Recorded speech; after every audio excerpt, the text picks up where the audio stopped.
Hello everyone. तो चलिए आज का क्लास स्टार्ट करते हैं। और आज का क्लास आपका सिनोनिम्स का नेक्स्ट पार्ट है, पार्ट नंबर 5। और ये लिया हूँ प्रीवियस ईयर के क्वेश्चंस किरण पब्लिकेशन से।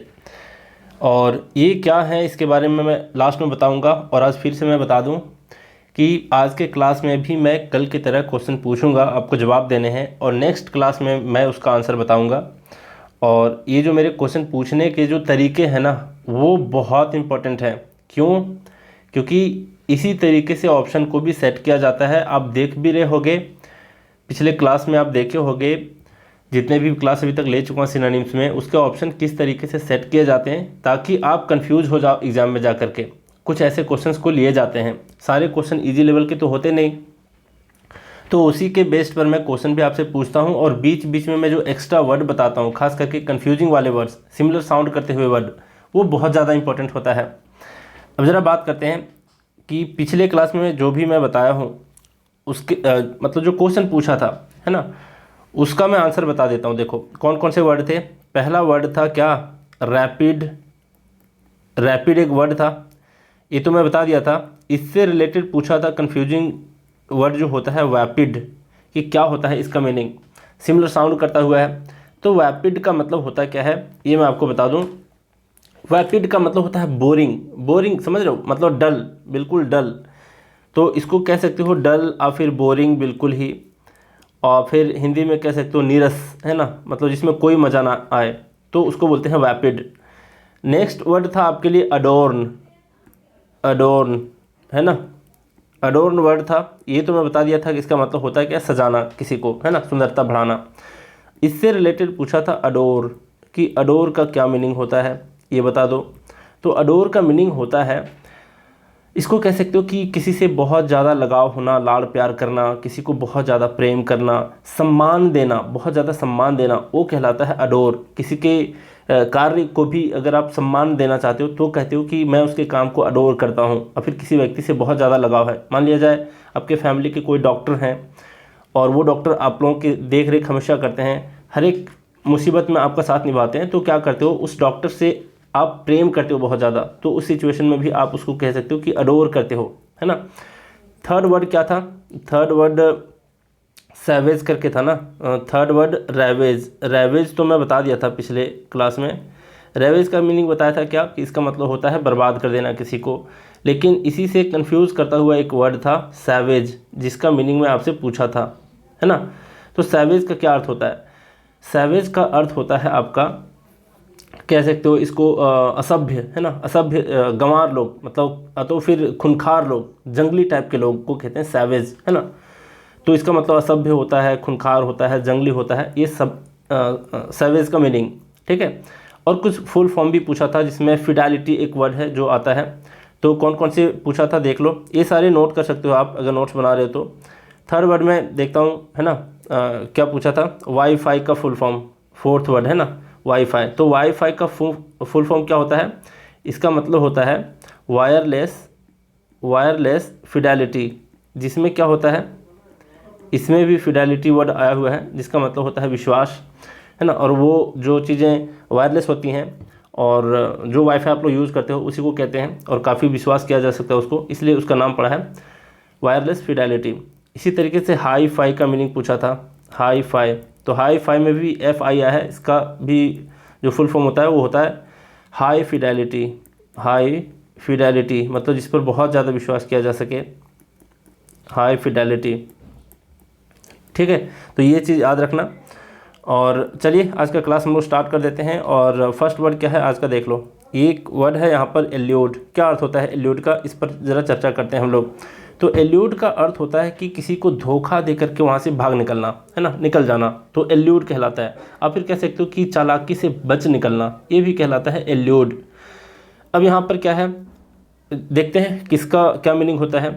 अब यहाँ पर एक वर्ड है अल्योर। अल्योर का क्या मीनिंग होता है? तो इसका मतलब होता है ललचाना, और फिर किसी को फुसलाना, और फिर किसी को किसी चीज़ का प्रलोभन देना, है ना। तो प्रलोभन देना और फिर ललचाना, फुसलाना, ये कहलाता है अल्योर। और ध्यान रखना इसमें एक वर्ड छुपा हुआ है आपका लुअर, LURE, है ना, लुअर। तो इसको लुअर पढ़ते हैं, इसको अल्योर पढ़ते हैं। तो लुअर का मीनिंग भी होता है आपका किसी को क्या करना, प्रलोभन देना, लालच देना। तो ये तो इसका आंसर होगा नहीं, क्योंकि एल्यूड का मतलब तो होता है बच करके निकल जाना, चालाकी से खास करके। यहाँ पर है लीव, लीव का मतलब होता है छोड़ देना, त्याग देना। यहाँ पर है डिसीव का मतलब धोखा देना। यहाँ पर है एस्केप, एस्केप का मीनिंग होता है बच निकलना। तो किसी चीज़ से बच निकलते हो आप, तो उस सेंस में आप यूज़ करते हो एस्केप का। तो एस्केप ही इसका क्या है, आंसर है। तो 4th नंबर इसका आंसर हो गया। अब जरा बात करते हैं कि इसके और कौन कौन से हो सकते हैं सिनोनिम। तो इसके सिनोनिम नोट कर लो। एक वर्ड होता है इवेड करना, इवेड करना है ना, टालना भी इसको कहते हैं, इवेड करना टालना, फिर बच कर निकलना। एक और वर्ड होता है एस्क्यू, उसको एस्क्यू और एस्च्यू दोनों पढ़ते हैं। देख लो उसका स्पेलिंग क्या होता है, ESCHEW, है ना। एस्क्यू, एस्क्यू का मतलब भी होता है कि किसी चीज़ से बचे रहना, खास करके कोई बुरी आदत से बचे रहना एस्क्यू कहलाता है। अब फिर परहेज रखना, है ना। अवॉइड भी इसको बोल सकते हो, अवॉइड का एग्जैक्ट सिनोनिम ये है, ठीक है। तो एस्क्यू, अवॉइड बोलो या फिर इवेड बोलो। और इसके कौन कौन से वर्ड होते हैं देख लो। एक इसका वर्ड होता है डॉज, DODGE, डॉज, ये भी इंपॉर्टेंट है। और जो मैं ये तीनों वर्ड बताया ना अभी, बहुत इंपॉर्टेंट है, आप इसी सीरीज में बहुत बार देखोगे। अब जरा देख लो, एक वर्ड होता है आपका शर्क, SHIRK, शर्क। शर्क का मीनिंग होता क्या है, तो इसका भी मतलब होता है आपका बहाना बना करके बच निकलना। देखो एल्यूड का मतलब होता है कि किसी को धोखा दे करके बच निकलना, है ना। इवेड भी उसको बोल सकते हो, एस्केप भी बोल सकते हो। लेकिन शर्क का मतलब होता है बच करके निकल जाना, लेकिन क्या करके, बहाना बनाते हुए। और कब, जब मान लिया जाए कोई व्यक्ति आपको कोई काम देता है, कोई काम आपको सौंपता है कि चलो भाई ये काम कर दो, और फिर कोई जिम्मेवारी देता है, तो आप उससे बच करके निकलना चाहते हो, तो उस सेंस में यूज करते हैं शर्क, है ना। कामचोर के सेंस में शर्क कह सकते हो। और इसी तरीके का एक वर्ड होता है शन, देख लो। तो शन का मतलब होता है एस्क्यू के सेंस में, और एस्क्यू किस सेंस में बताया था, बच करके निकलना, किस चीज़ से बचे रहना, किसी बुरी आदत से बचे रहना। तो शन कह सकते हो और एस्क्यू कह सकते हो, ये एग्जैक्ट एक दूसरे के सिनोनिम हो सकते हैं। लेकिन ऑप्शन में ये सारे कोई भी रहें तो करेक्ट हो सकता है आपका, ठीक है। तो समझ गए किसका क्या मीनिंग होता है, बच करके निकलने के सेंस में किस सेंस में किसका यूज होता है ये भी बता दिया। अब जरा बात करते हैं आगे के वर्ड के बारे में। देख लो क्या है, 42nd नंबर है प्रीमोनिशन। क्या अर्थ होता है इसका, प्रीमोनिशन का क्या मतलब होता है, तो इसका मतलब होता है पूर्वाभास होना, है ना। पूर्वाभास का मतलब पूर्व प्लस आभास, मतलब पहले से आभास हो जाना, पूर्वानुमान हो जाना किसी को। मान लिया जाए कोई दुर्घटना घटने वाली होती है और आप जानते हो कि कई लोग कहते हैं कि लगता है कुछ गड़बड़ होने वाला है ना। तो इस तरीके के जो कॉमन 6th सेंस होते हैं ना, उसी से पता चल जाता है कि पूर्वाभास होने लगता है, पूर्वानुमान होने लगता है। तो प्रीमोनिशन का मतलब ही होता है पूर्व में आभास हो जाना, पहले ही आभास हो जाना, पूर्व अनुमान हो जाना। अब जरा देखते हैं एक एक करके किसका कौन सा हो सकता है सिनोनिम। यहाँ पर है इंसाइट। तो इंसाइट का मतलब होता है अंतर्दृष्टि। जैसे मैं एक वर्ड बताया था, इस चैनल का पहले नाम था इंट्यूशन, है ना, त्रिगीतम इंट्यूशन था, उसमें एक वर्ड था इंट्यूशन। तो इंट्यूशन का मतलब ही होता है इंसाइट, मतलब अंतर्दृष्टि, गहरी पहुँच, गहरी समझ, उसको कहते हैं इंट्यूशन और फिर इंसाइट। तो ये तो होगा नहीं इसका आंसर, क्योंकि पूर्वाभास और पूर्व अनुमान के बारे में ये बता नहीं रहा। यहाँ पर अनसर्टेनिटी। अनसर्टेनिटी का मतलब होता क्या है, तो अनसर्टेनिटी का मतलब भी होता है अनिश्चय, है ना। अनिश्चय मतलब जिसका निश्चित ना हो, तो ये भी नहीं होगा। यहाँ पर है फोर वार्निंग। फोर वार्निंग का मतलब ही होता है आपका, कह सकते हो कि पूर्व में सूचना मिल जाना और फिर पूर्व सूचना दे देना, है ना, और फिर मिलना, दोनों होता है इसका मतलब किसी को पहले अगर वार्निंग देना हो तो भी आप इस वर्ड को यूज कर सकते हो। लेकिन कोई सेंस अगर आपको पता चल रहा है, पहले से सूचित हो जाते हो आप, तो उस सेंस में आप अगर यूज़ करोगे तो यहाँ पर फोर वार्निंग होगा। और प्रीमोनिशन का जो मोस्ट अप्रोप्रिएट सिनोनिम होगा यहाँ पे, ये है आपका फोर वार्निंग, ठीक है। अब जरा देख लो, जैसे यहाँ पर प्री एक वर्ड है ना, यहाँ पर देखो इसमें प्री एक वर्ड है जिसका मतलब भी होता है पूर्व अब पहले। यहाँ पर फोर वर्ड है, इसका मतलब भी होता है पहले अब पूर्व, है ना। तो इस तरीके से आप कैच कर सकते थे। अब जरा बात करते हैं क्या कि ये स्कोप है। स्कोप का मतलब होता है विस्तार, है ना। क्या स्कोप है, क्या विस्तार है। मान लिया जाए आप साइंस से लेकर के पढ़ाई करे हो तो आपको पूछा जाता है कि साइंस का क्या स्कोप है। ज्योग्राफी से अगर आपका ऑनर्स हुआ है तो आप कह सकते हो कि ज्योग्राफी के क्या क्या ऑनर्स हैं। बहुत लोगों को ये भी नहीं पता कि ज्योग्राफी से लोग साइंटिस्ट भी बनते हैं। जी हाँ, बनते हैं। जियोलॉजी अलग है, ज्योग्राफी अलग है, दोनों से साइंटिस्ट बनते हैं। तो इस तरीके के जो स्कोप होते हैं, विस्तार होता है, उसका कार्य क्षेत्र होता है, कहाँ तक आप जा सकते हो, किस किस एरिया में आप जा सकते हो, तो उसको कहते हैं स्कोप, विस्तार। तो यहाँ पर समझ गए सबका मीनिंग। अब यहाँ पर प्रीमोनिशन है, इसका पहला सिनोनिम फोर वार्निंग हो गया। और क्या हो सकता है इसका, तो देखो इसका एक चीज़ हो सकता है प्री सेंटिमेंट, एक वर्ड होता है प्री सेंटिमेंट। और जो ये मैं बता रहा हूँ ना, ये सारे वर्ड जो बता रहा हूँ एक्स्ट्रा सिनोनिम, एक चीज़ ध्यान देना कि आने ये मतलब इसी सीरीज़ में आपको बहुत सारे वर्ड देखने को मिलेंगे, और इससे होगा क्या कि आप बाद में जाकर के रिवाइज करोगे। और वर्ड याद कैसे होते हैं? रिवीजन के थ्रू, है ना। और मैं हमेशा कहता हूँ कि रिवीजन इज़ द की मंत्र ऑफ सक्सेस।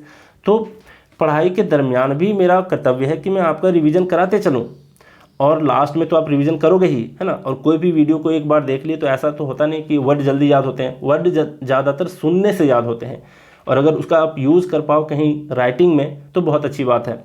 तो प्री सेंटिमेंट है यहाँ पे। जैसे राइटिंग के लिए बहुत अच्छे अच्छे प्लेटफॉर्म है। अगर आप लोग चाहते हो कि राइटिंग स्किल इंप्रूव करो बिना दूसरों की परवाह किए, बहुत लोग कहेंगे कि तुम्हें लिखना नहीं आता, तुम्हें ये नहीं आता, तुम स्पेलिंग इनकरेक्ट लिखते हो या फिर ग्रामेटिकल एरर है, तो उसकी बातों पर ध्यान मत देना। इंटरनेट पे कौन किसको जानता है पर्सनली, है ना। तो थोड़ा सा बेशर्म बनना पड़ेगा आपको, है ना, मतलब शर्माना नहीं है आपको, और लिखते जाओ लिखते जाओ, धीरे धीरे आप बहुत चीज़ों को सीखोगे। तो वैसे प्लेटफॉर्म है जैसे वॉटपैड हो गया, वॉटपैड के बारे में अगर जानते होंगे आप लोग, है ना, medium.com हो गया। तो ये सब चीज़ों पर अगर आप बनाते हो ना अपना एक अकाउंट, तो होता है क्या कि इस पर आप आसानी से लिख सकते हो। वहाँ पर क्वेश्चन के फॉर्म में आएंगे कुछ क्वेश्चन, आप उसके ऊपर लिख सकते हो, बहुत अच्छा लगेगा और इम्प्रूव भी होगा। आपकी राइटिंग स्किल बहुत ज़्यादा सुधरने वाली है वहाँ पर, अगर आप लिखने की प्रैक्टिस करते हो, आप फिर पढ़ने की प्रैक्टिस करते हो। तो थोड़ा सा आप लोग ना इंक्लिनेशन बढ़ाओ अंग्रेजी की तरफ। बहुत लोग क्या करते हैं कि बस अंग्रेजी को पढ़ते जाते हैं, लेकिन उसके प्रति लगाव नहीं होता। भाई लगाव आपको बनाना पड़ेगा। आप जो आज तक वाले चैनल को देखते हो, एबीपी वाले चैनल को देखते हो, कितना वाहियात चैनल है ये सब, फालतू की बकवास करते हैं। कुछ ऐसे चैनल देखो जिसमें इंग्लिश के कुछ प्रोग्राम आते हो, तो उससे क्या होगा, आप में इम्प्रूवमेंट होगी। आप घिसी पिटी ज़िंदगी जी रहे हो हिंदी वाले वैसे ही, है ना, तो मज़ा नहीं आने वाला। मैं ये नहीं कहता कि हिंदी बेकार है, मैं ये कहता हूँ कि जिसकी नीड है ना आपको एग्ज़ाम पॉइंट ऑफ व्यू से, उसके तरफ थोड़ा सा झुकाव बनाओ। तो वॉटपैड पे लिख सकते हो, medium.com पे एक कोरा है ना, कोरा पे, ये सब के ऊपर मेरा अकाउंट था कभी, अभी भी है। अभी तो कोरा मीडियम सब पे हूँ, पर अभी इन जनरल कोरा को कभी कभी पलट के देख लेता हूँ। काफ़ी अच्छे अच्छे राइटर भी हैं इसके ऊपर। तो ये सारे प्लेटफॉर्म है ना, इसको यूज़ करो लिखने के लिए। तो क्या बता रहा था, मतलब क्या फ़ायदे होंगे इस पे लिखने के। जैसे आप जो भी वर्ड्स को सीखते हो यहाँ पे चैनल पे, जो भी सीखते हो उसका यूज़ किया करो। वहाँ पर जा कर के कोई सेंटेंस फॉर्मेशन करोगे तो वहाँ पर यूज़ किया करो। उससे क्या होगा कि आपकी आदत बनेगी यूज़ करने की, है ना। तो सुनने प्लस कभी कभी अगर आप उसका यूज़ कर लेते हो, इम्प्लीमेंट कर लेते हो। वैसे मैं जो टेस्ट सीरीज़ देता हूँ, उस टेस्ट सीरीज़ में होता क्या है, इन्हीं सारे वर्ड्स के क्या होते हैं, सीधा इम्प्लीमेंटेशन होता है आपका। तो आप उस चीज़ को जल्दी से याद रख पाते हो और देर तक टिकता भी आपके दिमाग में। तो हाँ, मैं क्या बता रहा था, प्रीमोनिशन के सिनोनिम यहाँ पर फोर वार्निंग हो गया, प्री सेंटिमेंट हो गया, और प्री का मतलब भी यहाँ पर पहले से है ना। सेंटिमेंट ये भी फीलिंग से रिलेटेड आता है, मतलब पहले से अगर फीलिंग आ गई हो तो प्री सेंटिमेंट बोल सकते हो इसको। एक और वर्ड इसका आप यूज़ कर सकते हो जो आपके एग्ज़ाम में पूछे भी गए हैं, एनडीए के एग्ज़ाम में देखा गया है एक बार, ये देख लो क्या है, प्रोग्नोस्टिकेशन। देखो प्रोग्नोस्टिकेशन, है ना, प्रोग्नोस्टिकेशन, इसको आप याद रख सकते हो, ये भी एक अच्छा वर्ड है। तो इसका मतलब भी होता है कि पहले से अनुमान हो जाना, है ना। भविष्यवाणी के सेंस में, भविष्य में कुछ बुराई होने वाली है आपके साथ, तो आप उसका अनुमान पहले से लगा पाते हो, और फिर पूर्वाभास आ जाता है आपको, तो उसको कहते हैं प्रीमोनिशन, फोर वार्निंग, प्रोग्नोस्टिकेशन और फिर प्री सेंटिमेंट। ये सारे वर्ड्स को आप याद रख सकते हो। अब जरा बात करते हैं, क्या 43rd नंबर देख लो क्या है। यहाँ पर है डेरोगेटरी। डेरोगेटरी का क्या मीनिंग होता है, तो डेरोगेटरी का मतलब होता है अपमानजनक। अपमानजनक का मतलब कि किसी को छोटा समझते हुए, तुच्छ समझते हुए, अपने सामने इन्फीरियर समझते हुए अगर आप किसी को अपमानजनक बातें कह देते हो, उसका अपमान करते हो, तो वो कहलाता है डेरोगेटरी, है ना। किसी के लिए डेरोगेटरी वर्ड का यूज़ कर देना, लैंग्वेज का यूज़ कर देना। अब एक एक करके देखते हैं। यहाँ पर इंजूरियस। इंजूरियस का मतलब होता है हानि पहुँचाने वाला, है ना, कष्टकारक जिसको कहते हो, हानिकारक। तो इंजूरियस तो ये अलग हो गया, ये तो होगा नहीं इसका आंसर। शैटरिंग। शैटरिंग का मतलब क्या होता है, तो शैटरिंग का मतलब भी होता है हानिकारक एक सेंस में। तो अगर ये दोनों हानिकारक हैं, ये दोनों हानिकारक हैं, तो ये दोनों तो आंसर वैसे भी नहीं होंगे। और शैटरिंग का यूज जो होता है ये कहाँ होता है देख लो, मतलब तबाह करने वाला, सुने हो ना, मतलब बिल्कुल ही कह सकते हो उसको क्या, विध्वंसकारी, है ना, तबाह करने वाला, डिस्ट्रक्टिव जिसको कहते हैं, डिस्ट्रक्टिव, काफ़ी ज़्यादा डिस्ट्रक्शन को ले आए, तो यहाँ पर डिस्ट्रक्टिव है ये, डिस्ट्रक्शन, है ना, डिस्ट्रक्टिव, VE। तो इसका मतलब तबाह करने वाला, मान लीजिए कोई आंधी आ गई है और फिर तूफान आ गया है, तो आप उस टाइम यूज़ कर सकते हो कि बिल्कुल शैटरिंग था, बिल्कुल तबाह करने वाला था, है ना। तो शैटरिंग का मतलब ये होता है। और डिस्ट्रक्टिव का मतलब यही होता है, शैटरिंग। तो ये तीनों ही नहीं होंगे, लास्ट ऑप्शन बच जाता है डिस्पैरेजिंग। डिस्पैरेज का मतलब भी होता है आपका किसी को अपमान करना, तो डिस्पैरेजिंग का मतलब हो गया अपमानजनक। तो यही इसका क्या हो गया, आंसर हो गया। अब यहाँ पर बात करते हैं इसके सिनोनिम के बारे में। देख लो क्या हो सकते हैं डेरोगेटरी के सिनोनिम। यहाँ पर है बी लिटलिंग, देख लो एक वर्ड है बी लिटलिंग, है ना, बी लिटिल करना, बी लिटलिंग कहलाता है। बी लिटलिंग का मतलब भी होता है, इसका मतलब भी होता है किसी को छोटा समझ करके अपमान करना, है ना, किसी को तुच्छ समझ करके, अपने सामने इन्फीरियर समझ करके अपमान करना। डिमीन करना एक वर्ड होता है, डिमीन, तो यहाँ पर इसके हिसाब से आप कह सकते हो डिमीनिंग, है ना, डिमीनिंग करना। एक और भी वर्ड है जो काफ़ी इंपॉर्टेंट मैं मानता हूँ उसको, बी लिटल आता है एग्जाम में, डेरोगेटरी आता है, डिस्पैरेज करना आता है, डिमीन करना आता है। एक वर्ड जो होता है वो होता है पेजोरेटिव, देखो इसको याद रख लो, पेजोरेटिव, ये वर्ड आपको बहुत बारी देखने को मिलेंगे। तो पेजोरेटिव का भी मतलब होता है कि अपमानजनक, ठीक है। तो इन सारे वर्ड्स को आप याद रख सकते हो। अब जरा बात करते हैं नेक्स्ट वर्ड के बारे में, देख लो क्या है। ये है आपका नोमैडिक। नोमैडिक का मतलब होता है क्या, तो नोमैड का मतलब होता है खानाबदोश। खानाबदोश का मतलब ऐसे व्यक्ति जो इधर उधर घूमते रहते हैं, जिसका कोई लक्ष्य नहीं होता, वो बस खाने जीने भर के लिए इधर उधर घूमते रहते हैं, तो वैसे लोगों को कहते हैं नोमैडिक, है ना। नोमैडिक को कह सकते हो कि घूमते हुए, है ना, खानाबदोशों की तरह, ये कह सकते हो नोमैडिक का मतलब होता है। फाइटिंग, फाइटिंग का मतलब तो होता है क्या, बिल्कुल मारपीट लड़ाई करना, है ना, तो ये तो होगा नहीं। रेयर, रेयर का मतलब दुर्लभ होता है, ये भी नहीं होगा। स्ट्रेंज का मतलब विचित्र और अजनबी होता है, ये भी नहीं होगा। वॉन्डरिंग, वॉन्डरिंग का मतलब भी होता है भटकते हुए, घूमते हुए, इधर उधर घूमते हुए, जिसका कोई लक्ष्य ना हो, उसको कहते हैं वॉन्डरिंग, ठीक है।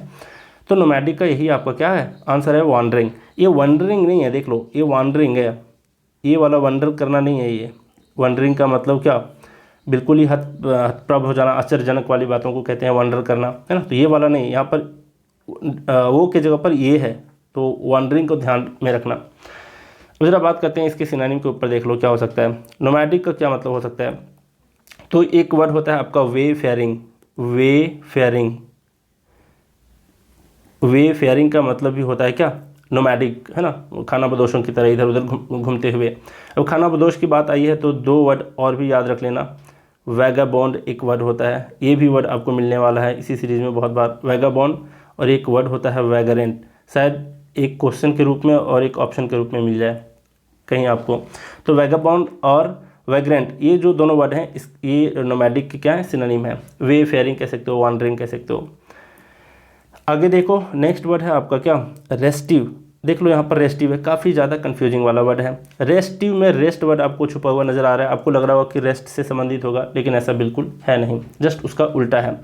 तो रेस्टिव का क्या मतलब होता है, रेस्टिव का मतलब होता है बिल्कुल बेचैन होना, अशांत होना, तनावग्रस्त होना, जिसको कह सकते हो स्ट्रेस में होना, है ना, तो रेस्टिव कहलाता है वो। अब यहाँ पर रेस्टेड है, तो रेस्टेड का मतलब होता है आपका जो आराम किया हुआ हो, है ना, नॉट टायर्ड, जो टायर्ड बिल्कुल नहीं हो, उसको कहते हैं रेस्टेड। तो ये रेस्ट से रिलेटेड है, लेकिन ये रेस्ट से रिलेटेड नहीं है, जस्ट उसका उल्टा है, बेचैन अशांत होना, है ना। अब यहाँ पर रेस्टलेस है, ये इसका सिनोनिम है, यही इसका आंसर है। तो रेस्टिव और रेस्टलेस दोनों समानार्थी शब्द हैं, और जिसका मतलब होता है बेचैन होना, अशांत होना। यहाँ पर है लिमिटेड और लिमिटलेस, ये दोनों आपस में कोई सिनोनिम है और इंटरनिम भी है। लिमिटेड का मतलब होता है कोई चीज़ सीमित में होना, लिमिटलेस का मतलब होता है असीमित होना, जिसकी कोई सीमित ना हो, है ना, जिसकी कोई लिमिट ना हो। तो ये दोनों तो वैसे भी नहीं होंगे।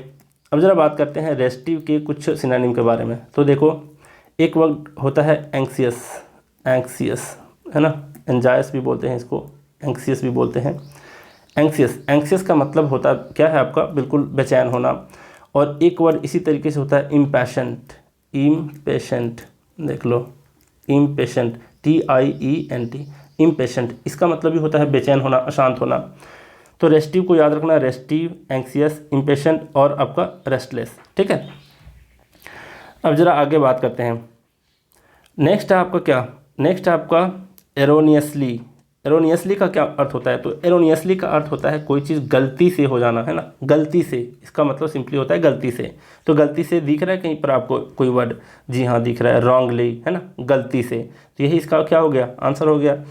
यहाँ पर प्रीवियसली का मतलब जो प्रीवियस हो, पहले से, जिसको कह सकते हैं। इफेक्टिवली है, इफेक्टिवली का मतलब क्या होता है, सफलतापूर्वक कह सकते हो। या फिर प्रभावपूर्ण ढंग से कोई काम कोई करता है तो कहता है काफ़ी इफेक्टिवली ढंग से काम किया है।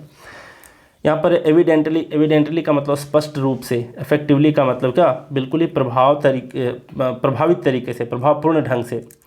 अब आगे जरा बात करते हैं, देखो एरोनियसली के और क्या क्या लिख सकते हैं हम लोग इसके सिनोनिम। तो इसके सिनोनिम में आप यूज कर सकते हो काउंटर फैक्चुअल, देख लो काउंटर फैक्चुअल, है ना, फैक्चुअल के जस्ट उल्टा। और एक वर्ड होता है स्प्यूरियस, काफ़ी बार डिस्कस किया हूँ एसपी बख्शी वाले सीरीज़ में, स्प्यूरियस, ठीक है। और जो लोग नहीं जानते ना इस चैनल के बारे में, आप लोग प्लेलिस्ट चेक करना, वोकैब के तो भरमार पड़े हैं। और एसपी बख्शी से सारे सीरीज़ को कंप्लीट करा दिया हूँ, 6 के 6 सीरीज़ कंप्लीट करा दिया वहाँ पे, तो आप लोग चेक कर सकते हो। ये है स्प्यूरियस, इसका मतलब भी होता है नकली, झूठा, है ना। काउंटर फैक्चुअल का मतलब भी नकली, झूठा होता है, और फिर कोई गलत चीज़ से रिलेट करते हुए। तो एरोनियसली और आप रॉन्गली और काउंटर फैक्चुअल, स्प्यूरियस को एक दूसरे को सिनोनिम मान सकते हैं। अगर मान लीजिए स्प्यूरियस भी रहता और रॉन्गली भी रहता तो भी रॉन्गली ही ज़्यादा मोस्ट अप्रोप्रिएट होता है, ठीक है।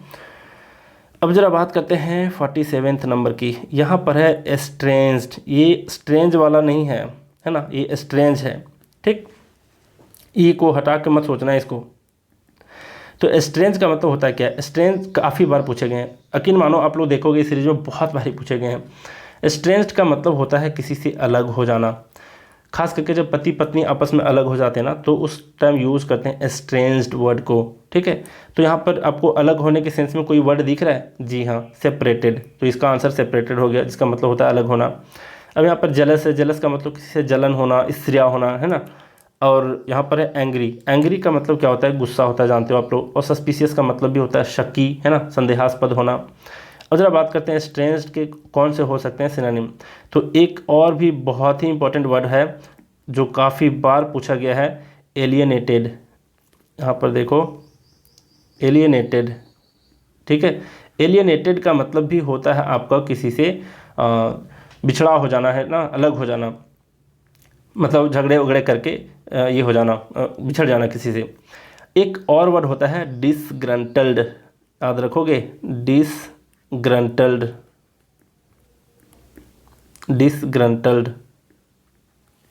ये याद रख लेना। और एलियनेटेड याद रख लेना। स्ट्रेंज्ड और आपका सेपरेटेड, ये आपस में सिनोनिम्स हैं। अब जरा बात करते हैं 48 नंबर की। यहाँ पर है कैपिचुलेट, देखना ये कितना कंफ्यूजिंग वर्ड यूज़ किया है यहाँ पर, मतलब जो इसके सिनोनिम यूज़ किए गए हैं वो किस तरीके से यूज़ किए गए हैं। कैपिचुलेट का मतलब होता है क्या है, तो इसका मतलब होता है हार मान लेना, और फिर किसी के सामने आत्मसमर्पण कर लेना। जैसे कोई बहुत बुरी मुसीबत में आप फंस गए हो और उसके सामने हार मान लेते हो और सोचते हो कि चलो मरना है ही, मर ही जाते हैं, है ना। और फिर किसी लड़ाई में कोई एक दूसरे के सामने हार मान लेते हैं, कोई डिबेट में हार मान लेता है, तो कैपिचुलेट कहलाता है। अगर कोई बंदा ऐसा भी है जो रेड बुक जो आती है, क्या कहते हैं, नॉर्मन लुइस वाली बुक अगर पढ़े हो, तो मुझे कैपिचुलेट का टाइमोलॉजी बताओगे, है ना, कि इसका जन्म कैसे हुआ, ये स्टोरी मुझे बता देना कमेंट में, अगर कोई पढ़ा हो तो, है ना। बहुत विद्वान लोग हैं आप लोगों में से कई लोग ऐसे हैं जो वीडियो देखते हैं लगातार और बहुत जानकार वाले लोग हैं, तो आप मुझे बताओगे कमेंट में। अब जरा देखना, ये कैपिचुलेट का मतलब होता है हार मान लेना, ये तो मैं बता दिया, लेकिन एक वर्ड होता है रिकैपिचुलेट, एक वर्ड होता है रिकैपिचुलेट। अब जो लोग कैपिचुलेट पे ध्यान नहीं दिए होंगे, रिकैपिचुलेट जानते होंगे, तो आप पता है गलती कर दोगे एग्जाम में। कैसे, आपको लगेगा अच्छा कहीं कहीं तो पढ़ा था कैपिचुलेट, कहाँ पढ़ा था, तो रिकैपिचुलेट आपके दिमाग में आ रहा होगा, जिसका मतलब होता है समराइज करना, किसी को संक्षेप में दोहराने के सेंस में, खास करके, है ना। मतलब किसी चीज़ को संक्षेप में आप दोहराते हो, तो दोहराने के सेंस में आपका आता है रिकैपिचुलेट। तो देखो दोहराने के सेंस में एक रिपीट है, और इसका मतलब होता है किसी का समरी बताते हुए दोहराना, तो आप देखोगे कि समराइज भी है, तो ये दोनों में आप कंफ्यूज कर जाते हैं, किसी को भी टिक लगा करके आ जाते हैं, है ना। लेकिन इसका मतलब होता है कैपिचुलेट का मतलब हार मानना, जो यहाँ पर दिया है आंसर सरेंडर। अब यहाँ पर एग्जीक्यूट है, एग्जीक्यूट का मतलब क्या होता है, तो इसका मतलब होता है कि किसी काम को पूरा करना, और फिर किसी काम को संपादित करना, संचालन करना, है ना, पहला मीनिंग। दूसरा इसका एक और मीनिंग होता है किसी को फांसी देना, फांसी देना भी कहलाता है एग्जीक्यूट किया गया, है ना। तो आप देखते होंगे न्यूज़पेपर में खास करके एग्जीक्यूट का मतलब फांसी देने के संदर्भ में यूज़ किया जाता है बहुत बारी। तो और कोई काम को अगर एग्जीक्यूट करना है तो भी वो क्या कहलाता है, एग्जीक्यूट करना। तो इतने समझ गए आप। अब जरा बात करते हैं कि कैपिचुलेट जो यहाँ पर है कि संक्षेप में किसी चीज़ को दोहराने के सेंस में यहाँ जो दिया, दोहराने के सेंस में, तो ये रिकैपिचुलेट हो गया। कैपिचुलेट का मतलब हार मानना। अब एक मैं पढ़ाया हूँ आप लोग को, क्या एक पढ़ाया हूँ फ्रेजल वर्ब जो था गिव इन। गिव इन का मतलब भी होता है आपका क्या, कैपिचुलेट करना। कैपिचुलेट मतलब हार मानना। एक वर्ड बताया हूँ बहुत पहले ही, वो वर्ड कौन है, यील्ड करना। यील्ड के बहुत सारे मीनिंग मैंने बताए थे, कब, जब मैं एसपी बख्शी से सिनोनिम मेंटेनिंग को करा रहा था तब। इसके बहुत सारे मीनिंग होते हैं। तो यील्ड का मतलब यहाँ पर कह सकते हो कि किसी के सामने आत्मसमर्पण करना। मान लीजिए कोई सिचुएशन के सामने आप सकम्ब कर जाते हो। सकम्ब का क्या मतलब होता है, SUCCUMB, सकम्ब। सकम्ब का मतलब ही होता है आपका क्या, किसी के सामने हार मान लेना, ठीक है, किसी सिचुएशन के सामने खास करके। तो ये सारे इसके क्या हो गए, सिनोनिम हो गए, कैपिचुलेट, सकम्ब, गिव इन और यील्ड। और यहाँ पर सरेंडर भी था। अब जरा बात करते हैं, देखो 49 नंबर यहाँ पर है प्रोपिशिएट। क्या है ये, प्रोपिशिएट क्या मतलब होता है, प्रोपिशिएट का मतलब होता क्या है, तो इसका मतलब होता है किसी व्यक्ति को संतुष्ट करना, है ना, किसी को मना लेना। खास करके कोई व्यक्ति अगर आपसे नाराज़ है, उसको आप मना लेते हो, उसको संतुष्ट कर लेते हो, तो वहाँ पर यूज़ कर सकते हो आप लोग प्रोपिशिएट। अब यहाँ पर इसके कौन से हो सकते हैं, कन्फर्म। यहाँ पर कन्फर्म है, यहाँ पर कन्फर्म नहीं है, ध्यान देना, ये कन्फर्म करने वाला कन्फर्म नहीं है, ठीक है। यहाँ पर आई की जगह पर यहाँ ओ है, तो बिल्कुल ये अलग है। तो कन्फर्म का मतलब होता क्या है, तो इसका मतलब होता है किसी को किसी के प्रपोजल को मान लेना, है ना, फिर किसी से सहमत हो जाना, तो ये कहलाता है आपका कन्फर्म। तो ये तो इसका आंसर होगा नहीं। अपीज़, अपीज़ का मतलब भी होता है किसी को मना लेना, फिर किसी को संतुष्ट कर देना, खुश कर देना, तो यही इसका आंसर है। नेक्स्ट है इन्फ्लुएंस। इन्फ्लुएंस का मतलब होता क्या है, प्रभावित करना किसी को। अप्रोच, अप्रोच का मतलब किसी की पहुंच को कहते हैं। मेरा बहुत ज़्यादा नेताओं तक अप्रोच है कहते हैं ना लोग, तो अप्रोच का मतलब पहुंच होता है। तो यहाँ पर समझ गए। अब अपीजमेंट पॉलिसी आप लोग जानते होंगे, है ना, कई सारे नेता लोग यूज़ करते हैं इस वर्ड को कि मैं अपीजमेंट की नीति को नहीं अपनाता, मतलब तुष्टिकरण जिसको कहते हैं ना, तुष्टिकरण की नीति को नहीं अपनाता। मतलब क्या करते हैं लोग, कोई अगर आपसे खफा है और आप उसको खुश करने जाते हो वोट लेने के टाइम में, तो आप क्या कर रहे हो, अपीजमेंट कर रहे हो, है ना। तो प्रोपिशिएट और अपीज एक दूसरे के सिनोनिम है, जिसका मीनिंग होता है संतुष्ट करना, किसी को खुश करना। अब इसके और क्या क्या हो सकते हैं ज़रा देख लो। खुश करने के सेंस में अगर है तो मतलब कोई व्यक्ति अगर आपसे नाराज़ है, तो अगर आप उसको शांत करना चाहते हो, तो उसके सेंस में भी ये शांत करने के सेंस में प्रोपिशिएट यूज़ होता है। तो शांत करने के सेंस में अगर लोगे तो पैसिफाई एक वर्ड होता है, किसी को पैसिफाई करना, शांत करना। और अगर आप किसी को संतुष्ट करने के सेंस में लेते हो तो आप यूज़ कर सकते हो, एक वर्ड होता है प्लेकेट। प्लेकेट, है ना, प्लेकेट, PLACATE, प्लेकेट। और इसी तरीके से एक वर्ड होता है मॉलिफाई। मॉलिफाई, ठीक। तो मॉलिफाई का मतलब भी होता है किसी को संतुष्ट करना, किसी को खुश करना। ये सारे वर्ड्स याद रखना। अब जरा बात करते हैं नेक्स्ट आपका 58 नंबर देख लो, क्या है, सेरेमोनियल। सेरेमोनियल का अर्थ होता है क्या है, तो इसका मतलब होता है औपचारिक। औपचारिक समझ रहे हो, तो औपचारिक के सेंस में कोई दिख रहा है आपको एक कोई वर्ड, तो यहाँ पर दिख रहा होगा एक फॉर्मल, जिसका मीनिंग ही होता है औपचारिक। बहुत लोग औपचारिक का मीनिंग भी नहीं समझते, तो देखो मैं आपको बता देता हूँ। एक होता है फॉर्मल, एक होता है इनफॉर्मल। तो फॉर्मल का मतलब क्या होता है कि जिसमें आपको किसी रूल्स को फॉलो करने होते हैं, है ना। मान लिया जाए आप ऑफिस में हो, एक एग्जांपल में सटीक एग्जांपल बताता हूँ। मान लिया जाए आप अपने डैड के ऑफिस में काम करते हो, आप अपने डैड के अंदर हो, तो जाते साथ उनको सर कहते हो, गुड मॉर्निंग सर, ऐसे करके बातें करते हो, क्योंकि आप सबके सामने तो डैड कह के बुला नहीं सकते। तो क्या हो गया कि ऑफिस में आप फॉर्मेलिटी निभा रहे हैं, मतलब कुछ रूल्स को फॉलो कर रहे हैं, तो उसको कहते हैं औपचारिक होना, फॉर्मल होना। और घर में वही डैड क्या हो जाते हैं, घर की मुर्गी दाल बराबर, है ना, जो मन में आया वैसे मजाक किया, जैसे मन किया वैसे बातें किया, है ना। तो इसको कहते हैं क्या, इनफॉर्मल हो जाते हैं। फिर आप घर में अनौपचारिक हो जाते हैं, इनफॉर्मल हो जाते हैं।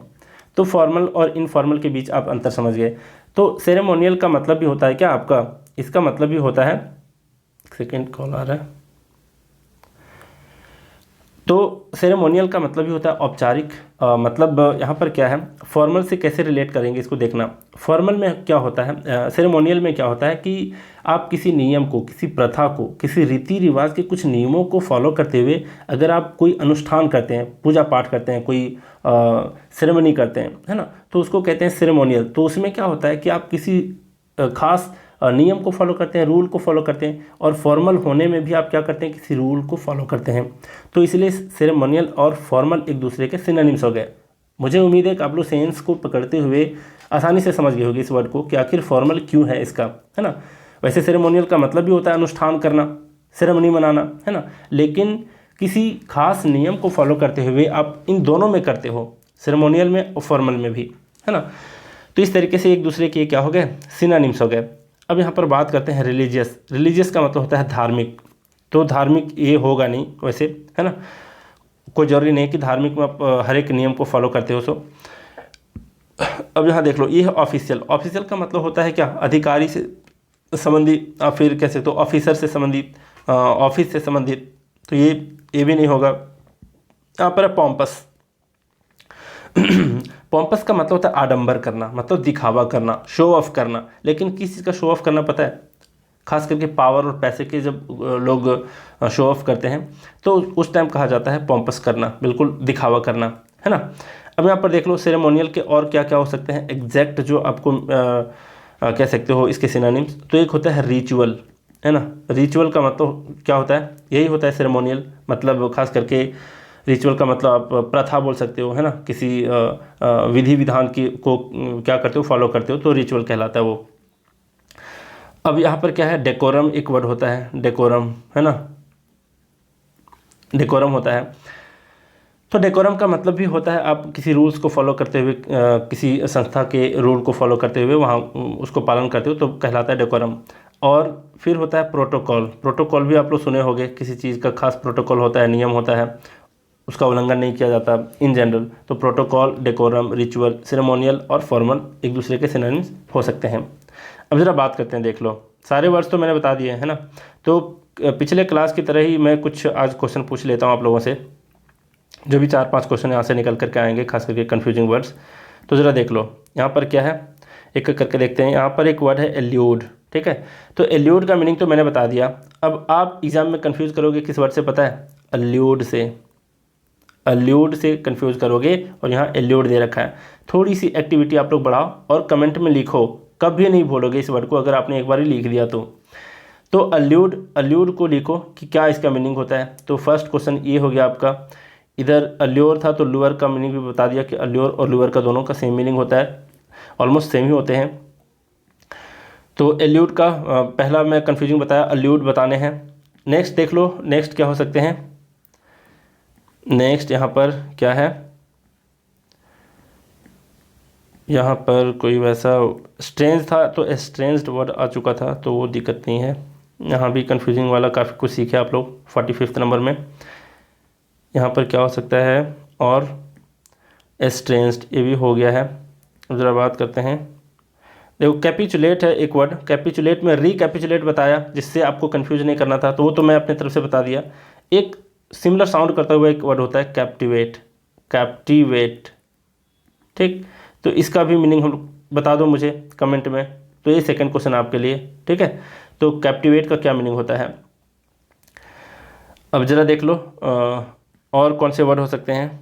यहाँ पर एक वर्ड आया है आपका अप्रोच। अप्रोच आया है तो आप लोग मुझे बता दो कि रिप्रोच का क्या मतलब होता है, रिप्रोच का क्या मीनिंग होता है।